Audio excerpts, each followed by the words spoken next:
Have you ever been called a jack of all trades, master of none? If you have, you probably felt a sting of shame.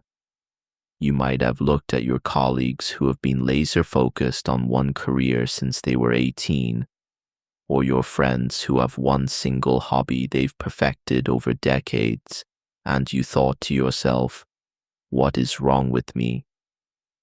This morning, you were obsessed with learning a new language. By the afternoon, you were deep down a rabbit hole about quantum physics.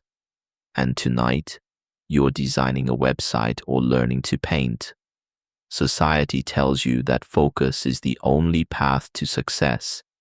It tells you that if you have many interests, you are scattered, undisciplined, or afraid of commitment.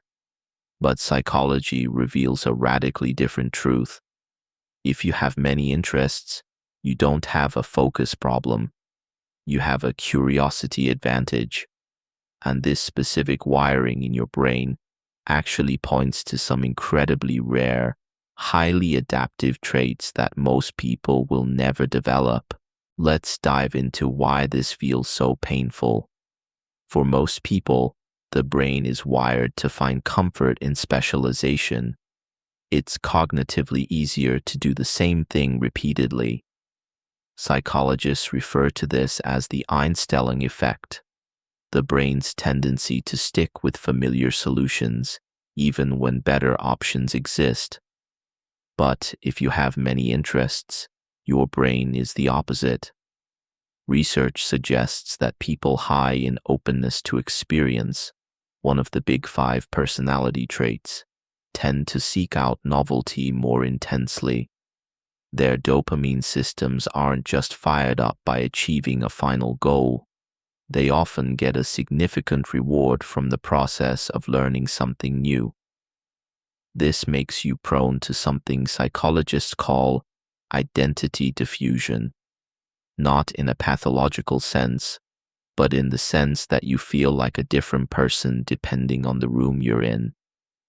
When you pick up a guitar, you feel like a guitarist. When you code, you feel like a programmer. When you write, you feel like a writer. This constant shifting makes you feel like you lack a core identity. It feels like you are a fraud in every room you walk into because you are never the expert. But here is the psychological twist. You don't have an identity crisis. You have an integrated identity. You aren't afraid of commitment. You are simply wired to see connections. You see the patterns that link physics to poetry or business to art. You see the big picture while the specialists are often stuck looking at the pixels. And this leads us to the rare traits you actually possess. If you jump between interests, you probably have these 4 rare psychological traits. Number 1, rapid cognitive flexibility. Most people take a long time to switch contexts, but for you, switching contexts is a workout. You can drop into a new subject and map out the fundamentals faster than a specialist can, simply because you've done it 1,000 times. Number 2, high tolerance for ambiguity. One of the greatest fears of the human psyche is the fear of the unknown. But you see the chaotic new hobby or the career pivot, and you don't feel fear, you feel excitement. This allows you to adapt to uncertainty more fluidly than most. Number 3, exceptional pattern recognition. Because you have dipped your toes into diverse fields, your brain has created a massive database of mental models. You are the person who brings the solution from one industry and applies it to save another. Specialists solve problems within their silo. You connect problems across silos. Number 4, the super generalist advantage. In a world that is becoming increasingly automated, the ability to synthesize information across disciplines is becoming more valuable, not less. While AI can outperform humans in narrow, specialized tasks, it struggles with cross-domain transfer, applying knowledge from one field to a completely different one.